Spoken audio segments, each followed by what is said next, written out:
South Africa's finances are dire and set to worsen in coming years, Finance Minister Tito Mboweni said. Weak economic growth and the deteriorating fiscal position have affected the government's borrowing strategy and dented tax collections, Mboweni and the National Treasury said in the medium-term budget policy statement released Wednesday. While the state is reducing spending by a total of 50 billion rand $3.4 billion by 2022 to plug the widening budget gap, it needs to find another 150 billion rand of savings to achieve a target of a primary balance by 2023.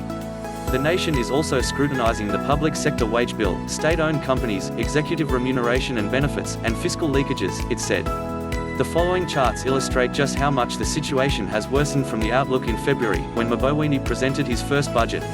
The fiscal deficit will peak at an 11-year high of 6.5% of gross domestic product next year. That's 2.2 percentage points higher than the February estimate.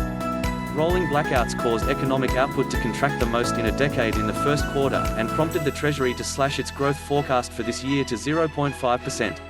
Since the start of the year, the International Monetary Fund, the Reserve Bank and the World Bank have all cut projections for 2019 as poor investor sentiment due to policy uncertainty weighs on output.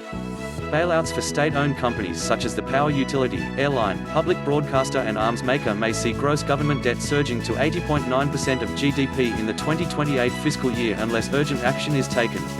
The trajectory is almost 20 percentage points higher than forecast in the February budget and shows no sign of stabilizing. Once the debt level breaches the 60% level, we should be concerned, Mboweni told reporters. Ideally, your debt to GDP should be around 30% or lower. The most desirable sweet spot of about 64% would require 250 billion rand of spending cuts by 2022, he said. The higher debt numbers and weak expansion raise the risk the country will lose the stable outlook on its last investment grade rating with Moody's Investors Service, which is scheduled to publish an assessment on Friday. A switch to a negative outlook could be the precursor to a downgrade that would increase borrowing costs and trigger massive investment outflows. Treasury officials are set to talk with Moody's and Fitch Ratings later Wednesday. Ratings outcomes are a result of the state's policy choices and whether the country is able and willing to repay debt, Central Bank Governor Leseja Kilaganyago told reporters. We should not be sitting here and waiting for Father Christmas with the rating, he said.